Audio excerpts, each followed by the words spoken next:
नमस्कार, आपका हमारे YouTube चैनल पर स्वागत है। चतुर्थ श्रेणी कर्मचारी 2025 के लिए हमने मॉडल पेपर की सीरीज चालू की है, जो कि 7 अप्रैल 2025 को जारी हुए नए सिलेबस के अनुसार है। आप हमारे मॉडल पेपर को देखिए, जो कि मॉडल पेपर है बिल्कुल हूबहू जिस तरह का पेपर आएगा उसी के अनुसार बनाया गया है। आपकी तैयारी आपके मॉडल पेपर से और मजबूत होगी। तो पूरे पेपर को आप हल करने की कोशिश कीजिए और वीडियो को लाइक कीजिए और अपने दोस्तों में व्हाट्सएप, फेसबुक पर, इंस्टाग्राम पर शेयर कीजिए। और चैनल को सब्सक्राइब नहीं किया है तो चैनल को सब्सक्राइब जरूर कर लेंगे। चलिए देखते हैं अपना मॉडल पेपर। निम्नलिखित कथनों में से सत्य कथन की पहचान कीजिए। निम्नलिखित कथनों में से सत्य कथन की पहचान करना है। यहाँ पर देखिए, राजस्थान का उत्तर पश्चिमी मरुस्थलीय प्रदेश, राजस्थान का उत्तर पश्चिमी मरुस्थलीय प्रदेश है एवं पूर्वी मैदानी प्रदेश है, तैक्टिस सागर का अवशेष है। बिल्कुल सही बात है दोस्तों। उत्तर पश्चिमी जो मरुस्थल है, ठीक है, ये और पूर्वी मैदानी प्रदेश है, ये तैक्टिस सागर के अवशेष है। बिल्कुल सत्य बात है। आगे देखिए, अरावली पर्वतमाला एवं दक्षिणी पूर्वी पठारी भाग अंगारा लैंड का अंग है, ये कथन है वो गलत हो जाएगा। दोस्तों गलत क्यों हो जाएगा? क्योंकि दोस्तों मैं आपको बताऊं दोस्तों, ये जो बात कर रहे हैं यहाँ पे अरावली पर्वतमाला एवं दक्षिणी पूर्वी पठारी भाग, ये दोस्तों गोंडवाना लैंड का भाग है, ठीक है, गोंडवाना लैंड का भाग है। तो यहाँ पर इसमें अंगारा लैंड है वो इसमें गलत दे रखा है। तो इसमें क्या हो जाएगा? इसमें केवल और केवल एक ही कथन है वो सत्य है। यहाँ पर ए नंबर का ऑप्शन राइट आंसर हो जाएगा, ठीक है। आगे देखिए, सेकंड नंबर प्रश्न है, हमादा है। हमादा किसको बोलते हैं? दोस्तों पश्चिमी मरुस्थल अगर आपने पढ़ा है तो दोस्तों आपको पता चल गया होगा हमादा किसको बोलते हैं। दोस्तों राजस्थान में स्थित चट्टानी मरुस्थल है उसको बोलते हैं हमादा। तो यहाँ पर इसका राइट आंसर हो जाएगा बी नंबर का जो ऑप्शन है वो इसका सही उत्तर हो जाएगा। आगे देखिए, 3 नंबर प्रश्न है, बोराट का पठार स्थित है। दोस्तों ये बोराट का पठार है वो कहाँ पर स्थित है? तो दोस्तों ये गोगुंदा से कुंभलगढ़ तक, गोगुंदा से कुंभलगढ़ तक फैला हुआ है, ठीक है, यानी कि गोगुंदा से कुंभलगढ़ के मध्य वाले क्षेत्र में ये बोराट का पठार स्थित है। यहाँ पर डी नंबर का जो ऑप्शन है वो इसका सही उत्तर हो जाएगा। 4 नंबर का प्रश्न इसमें देखिए, राजस्थान राज्य जैव विविधता बोर्ड की स्थापना कब की गई? राजस्थान राज्य जैव विविधता बोर्ड की जो स्थापना है वो कब की गई? तो दोस्तों ये 2010 में की गई। यहाँ पर ए नंबर का ऑप्शन बिल्कुल सही, 2010 में की गई। आगे देखिए दोस्तों, यहाँ पे 5 नंबर का प्रश्न है, सूची फर्स्ट को सूची सेकंड से सुमेलित कीजिए। सूची फर्स्ट में दोस्तों यहाँ पर नाम दे रखा है और सूची सेकंड में अन्य नाम दे रखा है। दोस्तों यहाँ पर देखिए, वन की आशा, दोस्तों वन की आशा किसको बोलते हैं? बनास नदी को बोलते हैं दोस्तों वन की आशा। चर्मणवती या कामधेनु, बताइए किसको बोलते हैं? दोस्तों चर्मणवती या कामधेनु ये चंबल नदी का उपनाम है दोस्तों, ठीक है। और वागड़ की गंगा, वागड़ की गंगा बोलते हैं दोस्तों किसको? तो ये माही नदी को। वागड़ की गंगा या काठल की गंगा ये माही नदी को बोलते हैं दोस्तों। और अर्जुन की गंगा, अर्जुन की गंगा बोलते हैं दोस्तों बाण गंगा को, ठीक है। तो यहाँ पर इसका राइट आंसर क्या हो जाएगा? 2 1 4 3 इसका बिल्कुल सही उत्तर हो जाएगा। 2 1 4 3 कौन से ऑप्शन में है? यहाँ पर देखिए डी नंबर का जो ऑप्शन है वो इसका बिल्कुल सही उत्तर हो जाएगा। 6 नंबर का प्रश्न इसमें देखिए, निम्नलिखित को सुमेलित कीजिए। निम्नलिखित को सुमेलित कीजिए। दोस्तों एक तरफ नदी है, दूसरी तरफ उद्गम स्थल है। अब दोस्तों यहाँ पर देखिए, चंबल नदी, चंबल नदी का जो उद्गम स्थल है वो कौन सा है? तो वो है दोस्तों जानापाव पहाड़ी, मध्य प्रदेश, ठीक है। बनास नदी का जो उद्गम स्थल है वो है दोस्तों कमनौर की पहाड़ियां। बनास नदी का उद्गम स्थल कमनौर की पहाड़ियां है, ठीक है। और बाणगंगा का जो उद्गम स्थल है वो है दोस्तों विराट की पहाड़ियों से बाणगंगा नदी का उद्गम होता है। और लूणी नदी का जो उद्गम है वो नागपाड़ अजमेर से होता है। तो यहाँ पर इसका राइट आंसर क्या हो जाएगा? 1 4 2 3, 1 4 2 3 इसका बिल्कुल सही उत्तर हो जाएगा। दोस्तों यहाँ पर देखिए 1 4 2 3 सी नंबर के ऑप्शन में देखिए यही अपना क्या हो जाएगा? सही उत्तर हो जाएगा। 7 नंबर का प्रश्न इसमें देखिए, चंबल की सहायक नदी कौन सी नहीं है? पूछा है चंबल की सहायक नदी कौन सी नहीं है। दोस्तों यहाँ पर देखिए, पार्वती, गंभीरी, परवन ये तीनों दोस्तों चंबल की सहायक नदी है। लेकिन यहाँ पर जो लीलड़ी है ये किसकी सहायक नदी है? दोस्तों ये लूणी नदी की सहायक नदी है। सुखड़ी, मीठड़ी, बांडी, जवाई, लीलड़ी, जोजड़ी ये क्या है? ये दोस्तों लूणी नदी की सहायक नदियां है। तो यहाँ पर इसमें डी नंबर का ऑप्शन बिल्कुल सही हो जाएगा। आगे देखिए, 8 नंबर का प्रश्न, मावट वर्षा दिन से होती है वह, मावट वर्षा दिन से होती है, बताइए। तो दोस्तों इसका सही उत्तर हो जाएगा पश्चिमी विक्षोभ से मावट वर्षा होती है। सी नंबर का ऑप्शन बिल्कुल सही। 9 नंबर का प्रश्न इसमें देखिए, राजस्थान सरकार द्वारा पहली वन नीति का अनुमोदन कब किया गया था? बताइए, राजस्थान सरकार द्वारा पहली वन नीति का अनुमोदन है वो कब किया गया था? तो इसका राइट आंसर हो जाएगा फरवरी 2010 में। ये तो सभी को पता होगा दोस्तों, यहाँ पर फरवरी 2010 में पहली वन नीति आई थी दोस्तों। यहाँ पर डी नंबर का जो ऑप्शन है वो इसका बिल्कुल सही हो जाएगा। नेक्स्ट आगे देखिए, 10 नंबर का प्रश्न है, राष्ट्रीय बीज मसाला अनुसंधान केंद्र कहाँ पर स्थित है?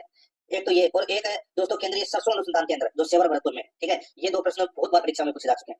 राष्ट्रीय बीज मसाला अनुसंधान केंद्र है ये दोस्तों तबीजी अजमेर में। कहाँ पर? तबीजी अजमेर में। यहाँ पर बी नंबर का जो ऑप्शन है वो इसका बिल्कुल सही हो जाएगा, तबीजी अजमेर में। 11 नंबर का प्रश्न इसमें देखिए, रघुनाथगढ़ पर्वत शिखर की ऊंचाई कितनी है? रघुनाथगढ़ पर्वत शिखर की जो ऊंचाई है वो कितनी है? तो वो है दोस्तों 1055 मीटर, 1055 मीटर। यहाँ पर बी नंबर का ऑप्शन बिल्कुल सही हो जाएगा, 1055 मीटर। 12 नंबर का प्रश्न इसमें देखिए, छप्पन का मैदान राजस्थान में कहाँ है? दोस्तों छप्पन का मैदान कहाँ पर है? तो दोस्तों ये प्रतापगढ़ व बांसवाड़ा के मध्य का जो भूभाग है वो दोस्तों छप्पन का मैदान कहलाता है। यहाँ पर इसमें राइट आंसर क्या हो जाएगा? डी नंबर का जो ऑप्शन है वो इसका बिल्कुल सही हो जाएगा।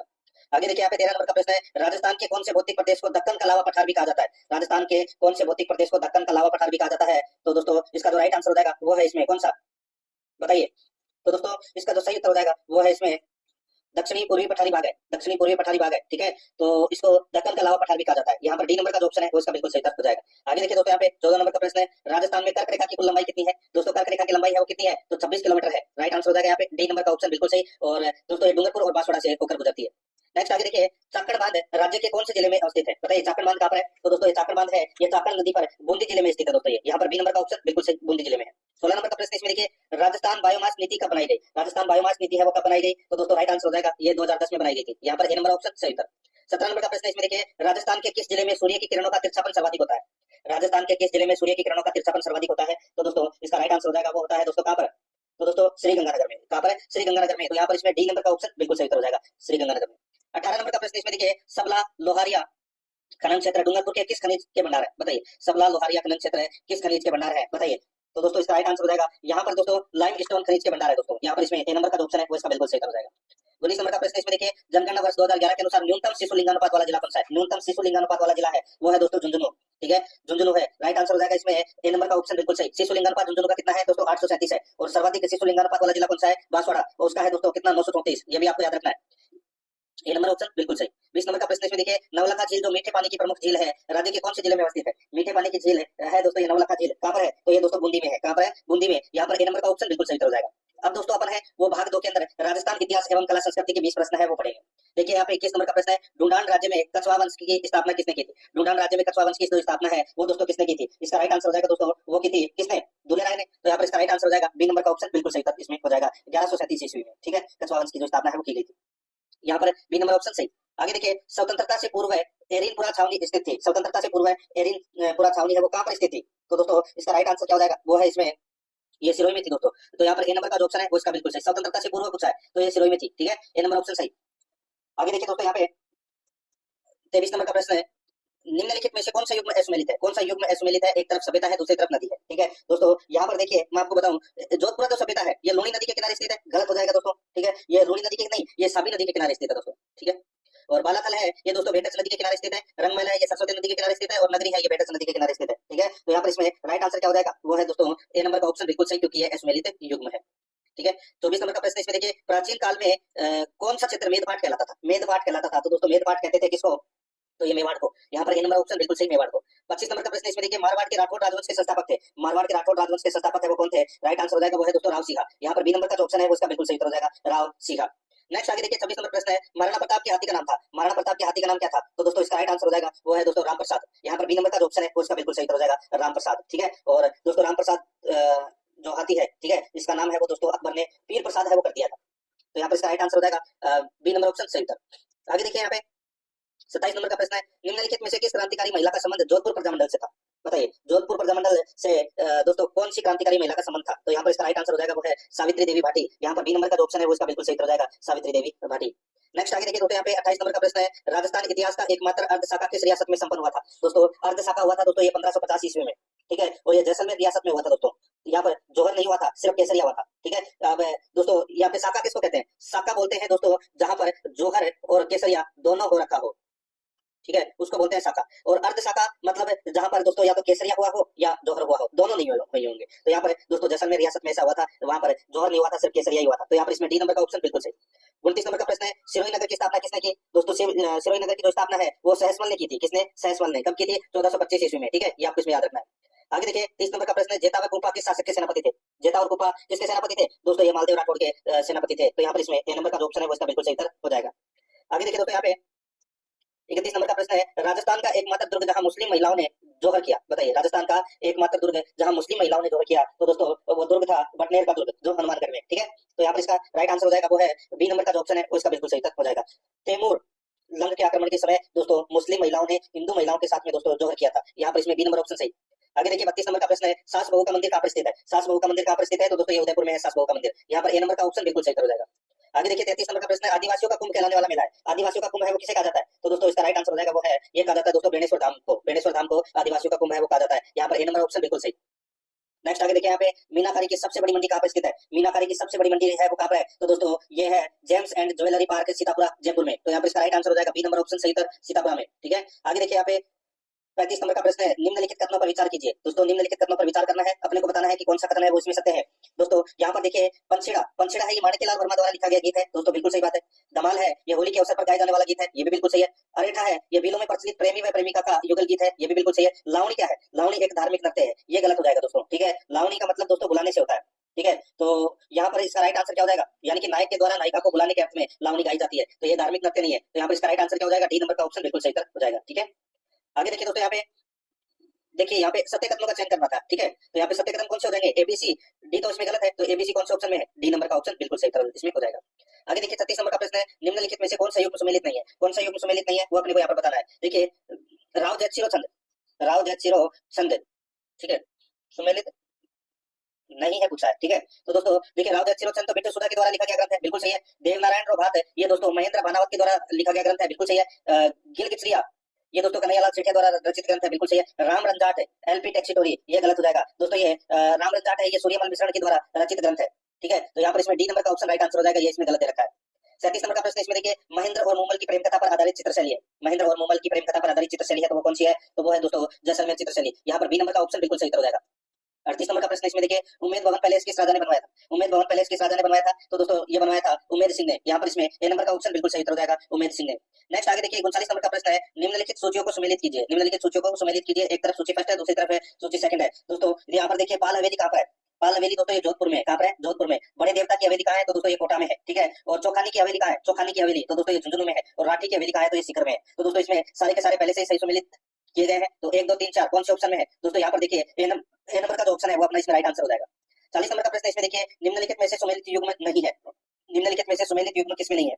दोस्तों यहाँ पर देखिए, अहोई अष्टमी है, ये कार्तिक कृष्ण अष्टमी को मनाई जाती है, बिल्कुल सही बात है। तुलसी एकादशी है, ये दोस्तों कार्तिक शुक्ल एकादशी को मनाई जाती है, बिल्कुल सही है। धनतेरस है, ये कार्तिक कृष्ण त्रयोदशी को मनाई जाती है, बिल्कुल सही है। रूप चतुर्दशी, आषाढ़ शुक्ल चतुर्दशी, ये गलत हो जाएगा दोस्तों। जो ये रूप चतुर्दशी का जो त्योहार है, रूप चतुर्दशी का जो त्योहार है, ये दोस्तों कार्तिक कृष्ण चतुर्दशी को मनाया जाता है, कार्तिक कृष्ण चतुर्दशी को मनाया जाता है। तो यहाँ पर इसमें राइट आंसर क्या हो जाएगा? डी नंबर का ऑप्शन बिल्कुल सही।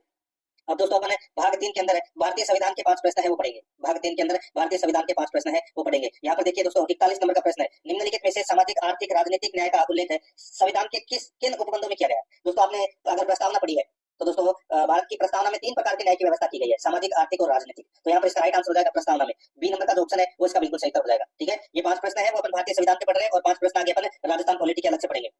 तो दोस्तों देखिए, न्याय की व्यवस्था का उल्लेख, ठीक है, न्याय की व्यवस्था का उल्लेख दोस्तों एक नीति निर्देशक तत्व में भी किया गया है प्रस्तावना के अलावा, ठीक है। पूर्ण भाषा में उत्तर देना था इसलिए बता रहा हूँ, ठीक है। बाकी प्रस्तावना में तो किया गया ही है। तो यहाँ पर एक तो प्रस्तावना में एक नीति निर्देशक तत्व में भी किया गया है। तो यहाँ पर इसका राइट आंसर क्या हो जाएगा दोस्तों? बी और डी। यहाँ पर बी नंबर का जो ऑप्शन है वो इसका बिल्कुल सही हो जाएगा, ठीक है। और दोस्तों नीति निर्देशक तत्व के अंदर अनुच्छेद 38 में दोस्तों इसमें ये सामाजिक, आर्थिक और राजनीतिक न्याय की बात की गई है, ठीक है। तो यहाँ पर बी और डी इसका राइट आंसर हो जाएगा। 42 नंबर का प्रश्न इसमें देखिए, लोक लेखा समिति के संदर्भ में कौन सा कथन सत्य या सही है? बताइए, लोक लेखा समिति के बारे में कौन सा कथन सही है वो दोस्तों अपने को यहाँ पर बताना है। देखिए, इस समिति में 22 सदस्य होते हैं, बिल्कुल सही बात है। इस समिति में 22 सदस्य होते हैं, 15 सदस्य राज्यसभा में से और 7 सदस्य लोकसभा से होते हैं, ठीक है। ये कथन है वो दोस्तों इसमें गलत हो जाएगा, ठीक है। क्यों हो जाएगा? उल्टा दे रखा है दोस्तों। 15 सदस्य तो लोकसभा से होते हैं और 7 सदस्य राज्यसभा से होते हैं इसमें लोक लेखा समिति में। तो अपना बी नंबर का ऑप्शन गलत। आगे देखिए, इस समिति का अध्यक्ष विपक्ष दल का नेता होता है। तो दोस्तों बिल्कुल सही बात है, लोक लेखा समिति का जो अध्यक्ष है वो विपक्षी पार्टी का सदस्य होता है, ठीक है। तो यहाँ पर ए और सी कथन क्या है? सत्य है। अपने को सही कोट का चयन करना था। ए और सी कथन क्या है? सही है। यहाँ पर सी नंबर का ऑप्शन है वो इसका बिल्कुल सही उत्तर इसमें हो जाएगा। आगे देखिए, 43 नंबर का प्रश्न है, राष्ट्रीय आपातकाल के संदर्भ में निम्नलिखित कथनों पर विचार कीजिए। राष्ट्रीय आपातकाल के संदर्भ में निम्नलिखित कथनों पर अपने को क्या करना है? विचार करना है कि दोस्तों कौन सा कथन है वो दोस्तों इसमें सत्य है। और दोस्तों साथ ही अपने को बताना है, कोट भाषा में उत्तर देना है कि कौन सा कथन सही है। यहाँ पर देखिए दोस्तों, देखिए, राष्ट्रीय आपातकाल के दौरान लोकसभा के कार्यकाल को एक बार में 1 वर्ष के लिए बढ़ाया जा सकता है, बिल्कुल सही बात है दोस्तों। आगे देखिए, एक बार संसद द्वारा मंजूरी मिलने पर यानी कि मंजूरी मिलने के बाद राष्ट्रीय आपातकाल 6 माह तक जारी रहता है, बिल्कुल सही बात है दोस्तों। यहाँ पर दोनों के दोनों कथन है वो क्या है? सत्य है। अपने को बताना था कि कौन सा कथन सत्य है, तो इसमें दोनों कथन सत्य है। यहाँ पर सी नंबर का ऑप्शन बिल्कुल सही हो जाएगा, ए और बी दोनों। 44 नंबर का प्रश्न इसमें देखिए, निम्नलिखित में से कौन सा कथन सत्य है? निम्नलिखित में से कौन सा कथन सत्य है वो दोस्तों अपने को यहाँ पर बताना है। दोस्तों यहाँ पर देखिए, इसमें कौन सा कथन सत्य है वो बताना है। दोस्तों देखिए, विधान परिषद का सभापति विधान परिषद का सदस्य नहीं होता, ठीक है। तो दोस्तों यहाँ पर देखिए, होता है विधान परिषद का सदस्य ही होता है, तो अपना पहला कथन है वो गलत हो जाएगा। दूसरा देखिए, विधानसभा अध्यक्ष और उपाध्यक्ष का पद रिक्त होने पर राज्यपाल द्वारा नामित व्यक्ति सदन की अध्यक्षता करता है, बिल्कुल सही बात है दोस्तों। ये बी नंबर का कथन है वो अपना इसमें सत्य कथन है। आगे देखिए, विधानसभा का विघटन होने पर विधानसभा अध्यक्ष अपना पद तत्काल प्रभाव से रिक्त कर देता है, तो दोस्तों ये गलत हो जाएगा, ठीक है। क्योंकि दोस्तों जब तक दूसरी विधानसभा है वो गठित नहीं होती तब तक वो अध्यक्ष बना रहता है, ठीक है। और देखिए दोस्तों, यहाँ पे विधानसभा अध्यक्ष को लोकसभा अध्यक्ष की भांति निर्णायक मत देने का अधिकार नहीं है, तो दोस्तों निर्णायक मत देने का अधिकार है विधानसभा अध्यक्ष को, ठीक है। तो यहाँ पर इसमें राइट आंसर क्या हो जाएगा? सिर्फ और सिर्फ बी नंबर का अपना सत्य था, तो b number option right answer हो जाएगा। 45 नंबर का प्रश्न इसमें देखिए, निम्नलिखित में से किसने जिलाधीश को संस्थागत करिश्मा की संज्ञा दी? बताइए, किसने जिलाधीश को संस्थागत करिश्मा की संज्ञा दी है? तो इसका राइट आंसर हो जाएगा वो है दोस्तों रजनी कोठारी। यहाँ पर सी नंबर का जो ऑप्शन है वो इसका बिल्कुल सही हो जाएगा, रजनी कोठारी। आगे देखिए दोस्तों, यहाँ पे अपन अब भाग 4 के अंदर राजस्थान पॉलिटी के 5 प्रश्न है वो पढ़ेंगे। 46 नंबर का प्रश्न है इसमें देखिए, जीवी के राव समिति का गठन कब किया गया था? दोस्तों जीवी के राव समिति का गठन है वो दोस्तों कब किया गया था? ये पंचायती राज संस्थाओं के लिए किया गया था दोस्तों, ठीक है। इन्होंने 4 स्तर की सिफारिश की थी, राज्य परिषद, जिला परिषद, मंडल पंचायत और ग्राम पंचायत। तो इसमें राइट आंसर हो जाएगा 1985 में। तो यहाँ पर इसमें बी नंबर का ऑप्शन बिल्कुल सही। 47 नंबर का प्रश्न इसमें देखिए, राजस्थान राज्य मानवाधिकार आयोग का गठन कब किया गया? तो दोस्तों ये गठन किया गया था कब? तो इसका राइट आंसर हो जाएगा 18 जनवरी 1999 को। तो यहाँ पर इसमें सी नंबर ऑप्शन बिल्कुल सही।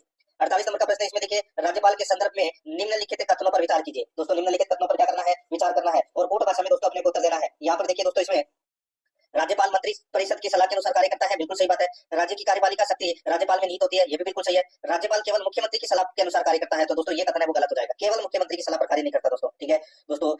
मुख्यमंत्री के अलावा राज्य के गृह मंत्री, विधानसभा अध्यक्ष, नेता प्रतिपक्ष, ठीक है, इन सभी के दोस्तों सलाह के अनुसार है वो कार्य करता है। तो यहाँ पर इसमें ए और बी कथन है वो सत्य है। यहाँ पे अपने को सत्य कथन बताना था, ए और बी कथन क्या है? सत्य है। सी नंबर का जो ऑप्शन है वो इसका बिल्कुल सही हो जाएगा। 49 नंबर का प्रश्न इसमें देखिए, राज्य मानवाधिकार आयोग के अध्यक्ष व सदस्यों की नियुक्ति हेतु परामर्शदात्री समिति में शामिल नहीं है। राज्य मानवाधिकार आयोग के अध्यक्ष व सदस्यों की नियुक्ति हेतु परामर्शदात्री समिति में शामिल नहीं है, तो दोस्तों इसका जो राइट आंसर हो जाएगा वो है इसमें कौन सा? बताइए। तो दोस्तों इसका सही उत्तर हो जाएगा वो है उच्चतम या उच्चतम न्यायालय का मुख्य न्यायाधीश है, वो इसमें शामिल है, वो नहीं होता। बाकी दोस्तों यहाँ पर राज्य का मुख्यमंत्री, गृह मंत्री, विधानसभा अध्यक्ष, ये दोस्तों इसमें शामिल होते हैं। तो यहाँ पर इसका राइट आंसर क्या हो जाएगा? वो है दोस्तों सी नंबर का जो ऑप्शन है वो इसका बिल्कुल सही उत्तर इसमें हो जाएगा। ये आपको इसमें याद रखना है, ठीक है। आगे देखिए दोस्तों, यहाँ पे 50 नंबर का प्रश्न है, राजस्थान के संदर्भ में पंचायत समिति के अध्यक्ष का चुनाव होता है। बताइए, राजस्थान के संदर्भ में पंचायत समिति के अध्यक्ष यानी कि प्रधान का चुनाव होता है, तो दोस्तों ये होता है, बताइए। तो दोस्तों प्रत्यक्ष, अप्रत्यक्ष, एकल, संक्रमणीय द्वारा। तो दोस्तों यहाँ पर इसका राइट आंसर हो जाएगा उपयुक्त में से कोई नहीं, क्योंकि दोस्तों देखिए पंचायत समिति के निर्वाचित सदस्य अपने में से ही दोस्तों एक प्रधान और एक उप प्रधान बनाते हैं, ठीक है। तो यहाँ पर इसका राइट आंसर हो जाएगा वो है इसमें डी नंबर का जो ऑप्शन है वो इसका बिल्कुल सही हो जाएगा, ठीक है। आगे देखिए दोस्तों, यहाँ पे अब अपन भाग 5 में सामान्य विज्ञान के 5 प्रश्न है वो पढ़ेंगे सिलेबस के अकॉर्डिंग। देखिए यहाँ पे 51 नंबर प्रश्न है। देखिए दोस्तों इसमें ये लोहा है, ठीक है, लोहा है।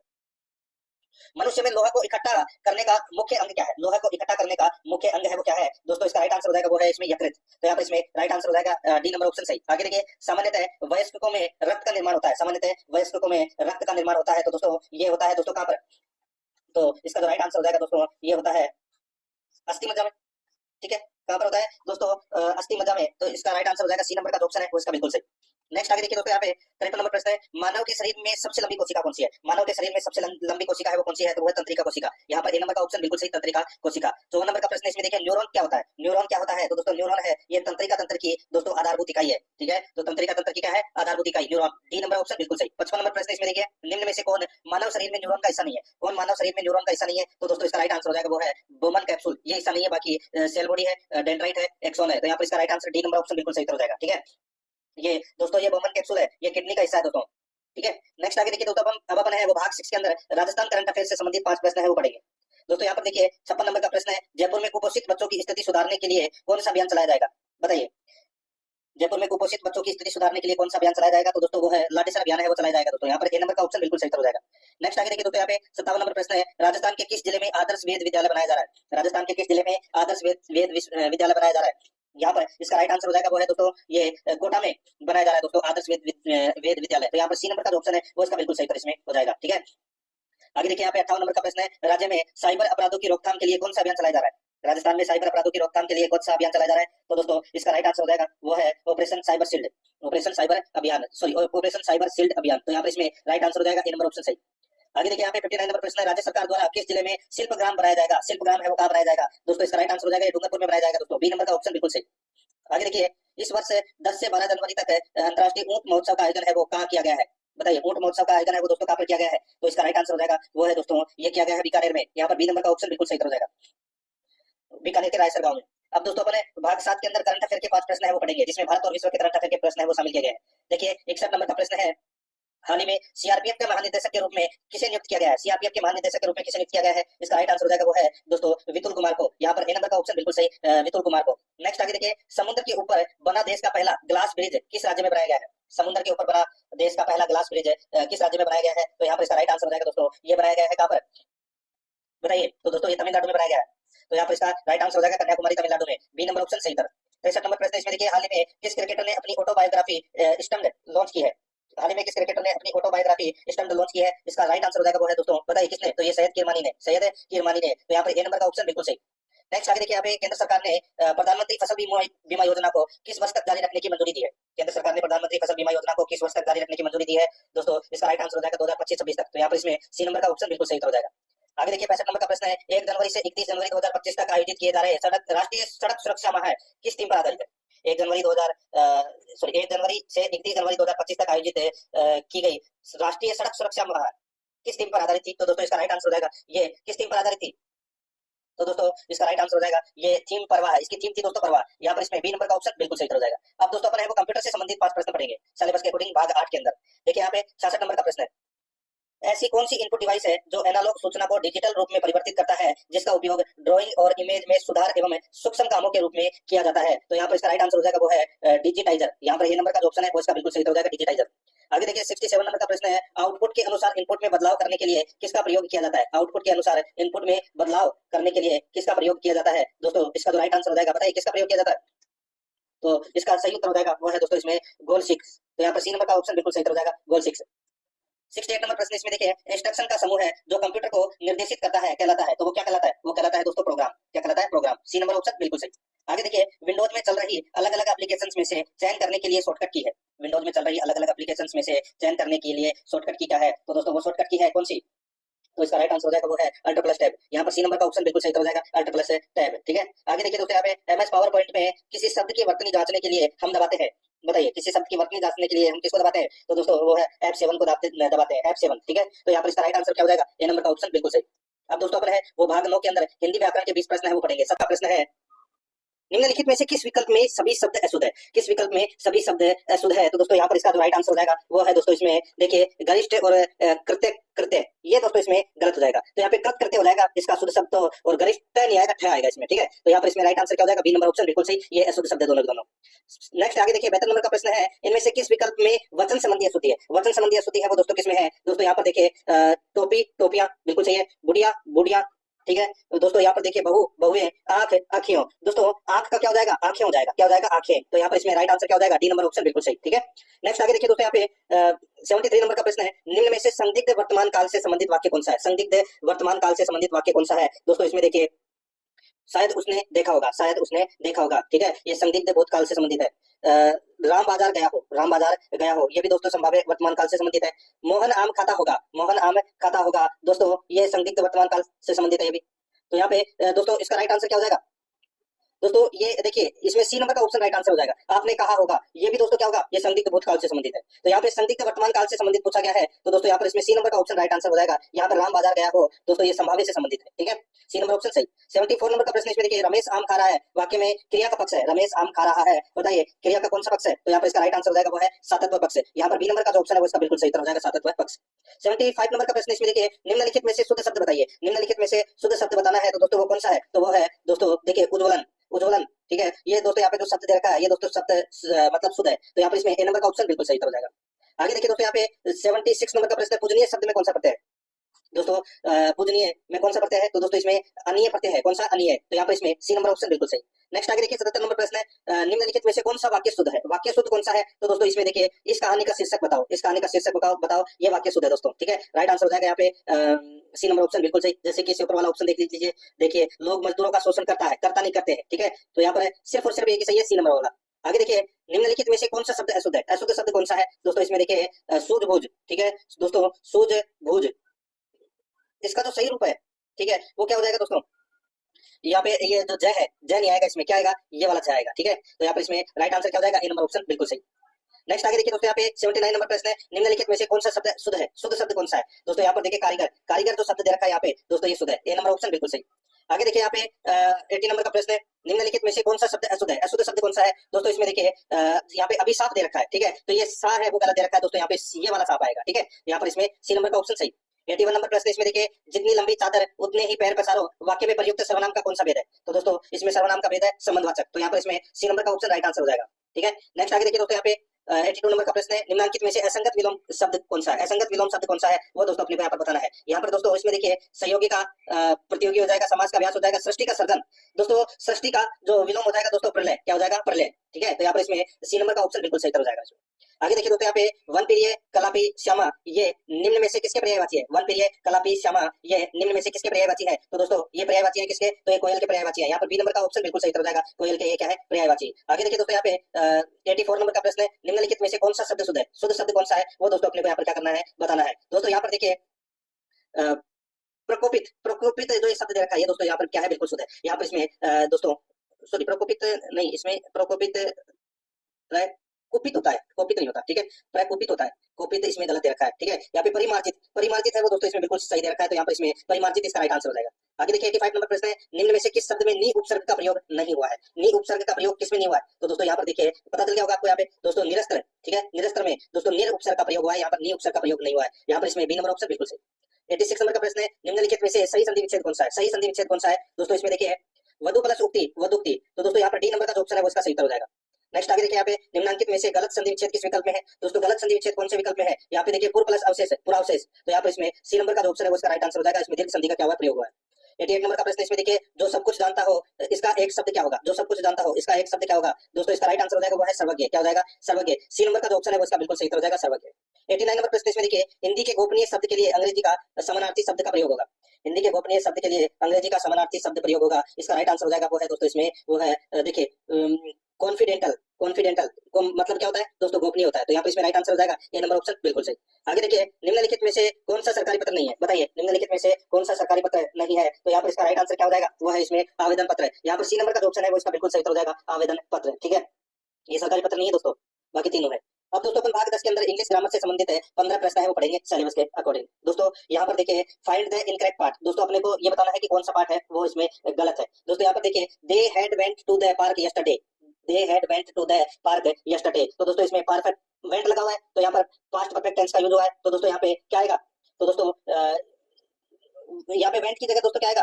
थर्ड फॉर्म आएगी, ठीक है, क्योंकि तो यहाँ पर क्या आ जाएगा? गोन आ जाएगा, हेड गोन आ जाएगा इसमें, ठीक है। तो यहाँ पर इसमें कौन से पार्ट में गलती है? वेंट में। बी नंबर का ऑप्शन बिल्कुल सही हो जाएगा।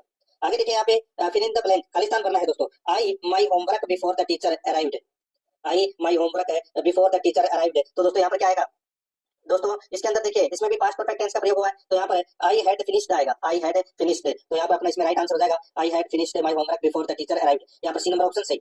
93 नंबर प्रश्न इसमें देखिए, find the correct passive form, दोस्तों find the correct passive form, इसमें देखिए दोस्तों यहाँ पे we will deliver the package tomorrow, we will deliver the package tomorrow, तो दोस्तों इसका राइट आंसर हो जाएगा वो है the package will be delivered tomorrow by us, ठीक है, ये इसका पैसिव हो जाएगा दोस्तों सही, यहाँ पर ए नंबर ऑप्शन सही।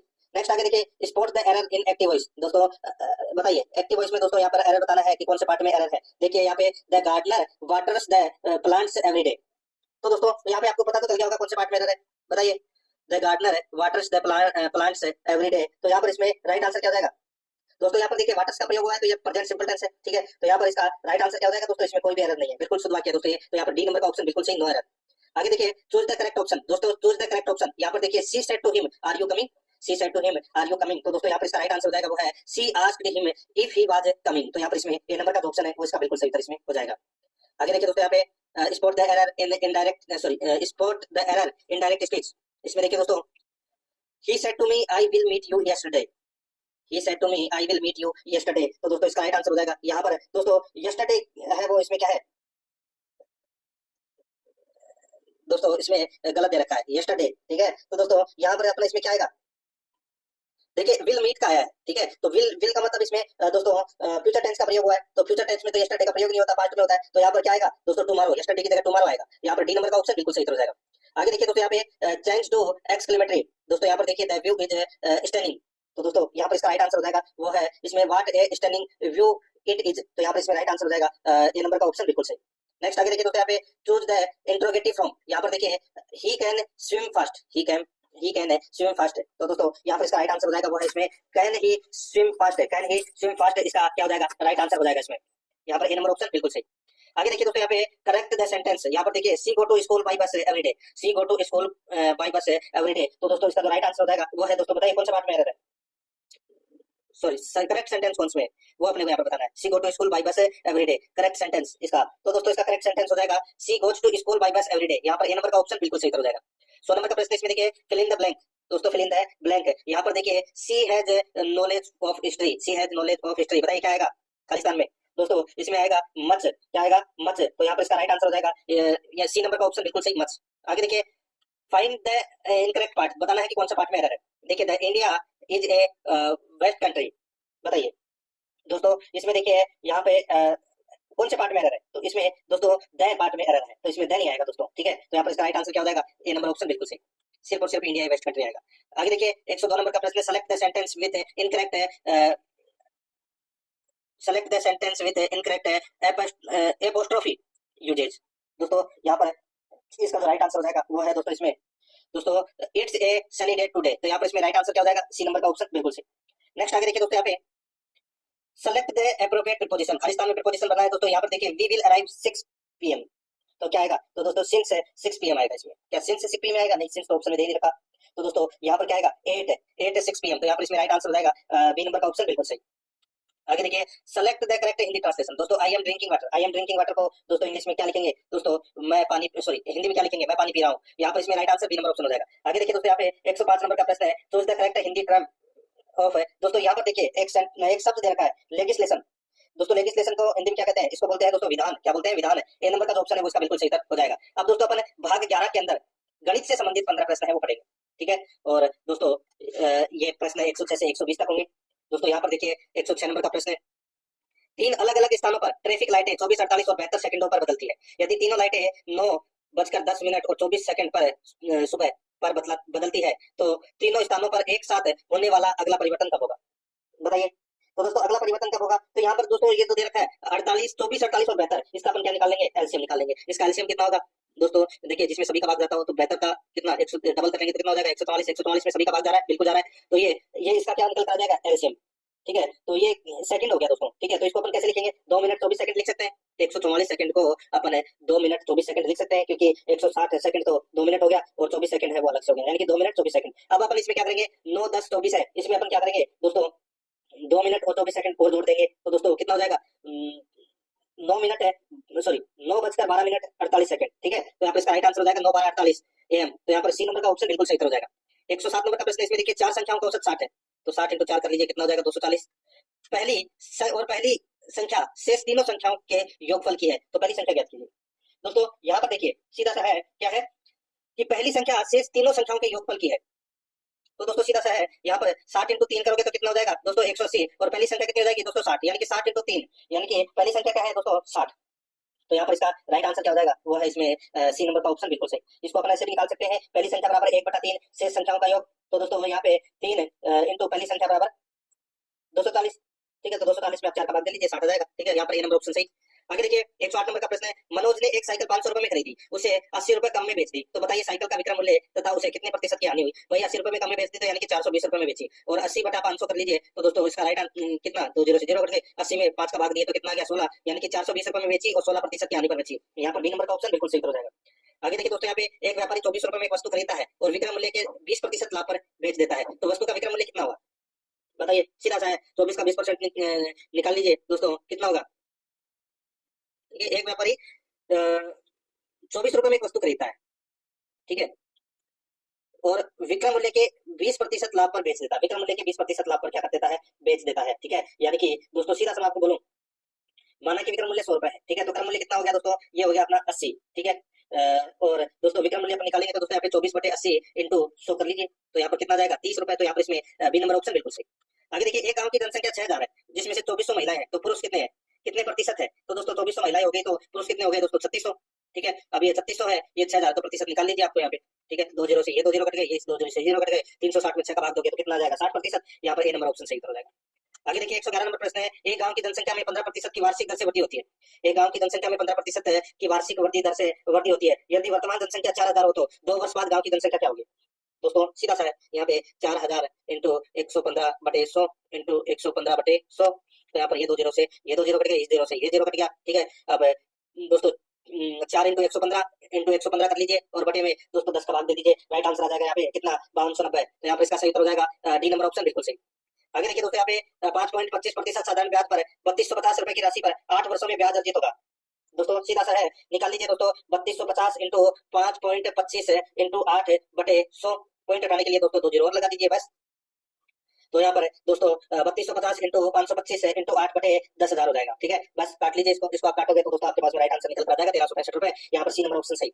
आगे देखिए 113 नंबर का प्रश्न है, एक धनराशि 20% चक्रवर्ती ब्याज की दर से 2 वर्ष के लिए उधार दी गई। यदि अंत में कुल प्राप्त धन 4860 रुपए हो तो मूलधन कितना होगा? 4860 रुपए हो तो मूलधन कितना होगा? सीधा सा है दोस्तों, इसमें जो सही उत्तर हो जाएगा, देखिए रेट दे रखी है 20%, ठीक है।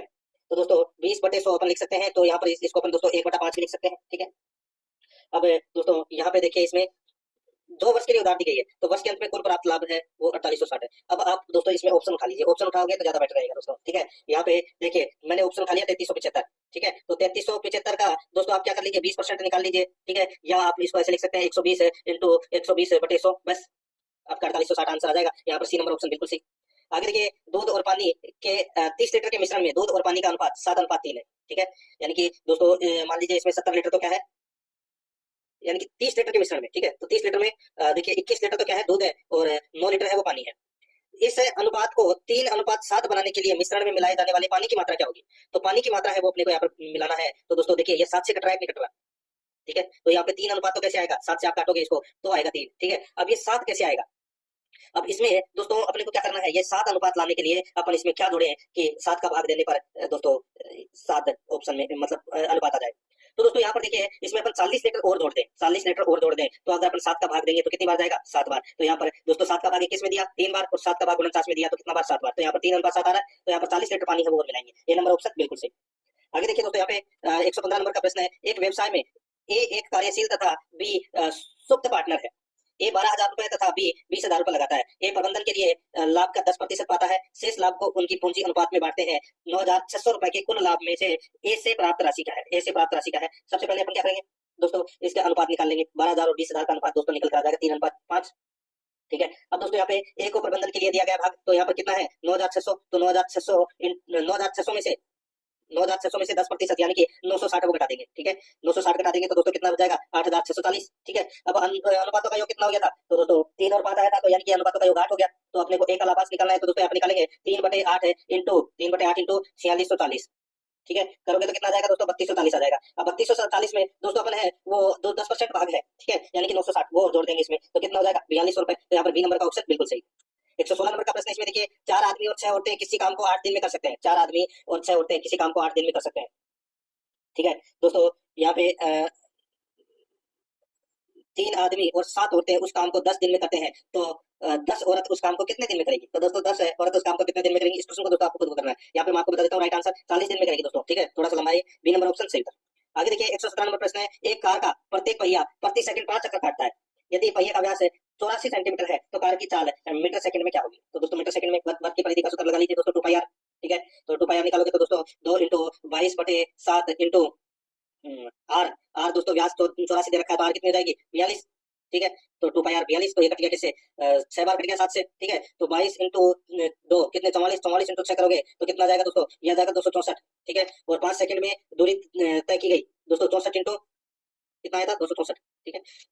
264 इंटू 5 कर लीजिए, कितना जाएगा दोस्तों यहाँ पे 1320 सेंटीमीटर, 1320 सेंटीमीटर आ गया। तो दोस्तों ये अपना सही उत्तर हो जाएगा। यहाँ पर इसमें डी नंबर ऑप्शन सही। देखिए 118 से 120% तक निम्न दंड आरेख कंपनी की 2000 से 2005 तक की बिक्री का विश्लेषण करता है। आरेख का अध्ययन करें और प्रश्न का उत्तर दें। यहाँ पर 118 नंबर का प्रश्न इसमें देखिए, 2004 में बिक्री 2002 में बिक्री का कितने प्रतिशत है? 2004 में बिक्री है वो दोस्तों कितनी हुई है दोस्तों, ये हुई है 440, और 2002 में हुई है दोस्तों 400, ठीक है। तो यहाँ पर इसका राइट आंसर क्या हो जाएगा दोस्तों, देखिए क्या पूछा है कि 2004 में बिक्री 2002 में बिक्री का कितने प्रतिशत है बताइए। तो दोस्तों यहाँ पर देखिए ये 400 है, तो ये कितना है 440 है, तो 110% है, ठीक है। तो यहाँ पर इसमें सी नंबर ऑप्शन बिल्कुल सही। आगे देखिए किस वर्ष में बिक्री में पिछले वर्ष से न्यूनतम कमी देखी गई? तो न्यूनतम कमी तो दोस्तों कहाँ पर देखी गई है, 2001 और 2002 में। दोस्तों 2001 में देखिए कितना 320 है, और 2002 में 400 है, तो यानी कि सबसे कमी है वो 2001 में देखी गई। यहाँ पर बी नंबर ऑप्शन सही था। आगे देखिए दोस्तों यहाँ पे 120 नंबर का प्रश्न है, 2003 में बिक्री की राशि 2001 में बिक्री की राशि से कितनी अधिक है? तो दोस्तों कितनी अधिक है? तो यहाँ पर दोस्तों देखिए 2003 में कितनी है बिक्री, तो दोस्तों 420, ठीक है। और 2001 में कितनी है, तो दोस्तों 2001 में 320, तो यहाँ पर ये माइनस कर दीजिए, कितना हो गया दोस्तों 100, ठीक है। तो यहाँ पर इसमें 100 यानी कि देखिए बिक्री 1000 रुपए में दे रखी है, तो 100 रुपए मतलब 1 लाख। तो यहाँ पर इसमें सी नंबर का जो ऑप्शन है वो उसका बिल्कुल सही उत्तर हो जाएगा।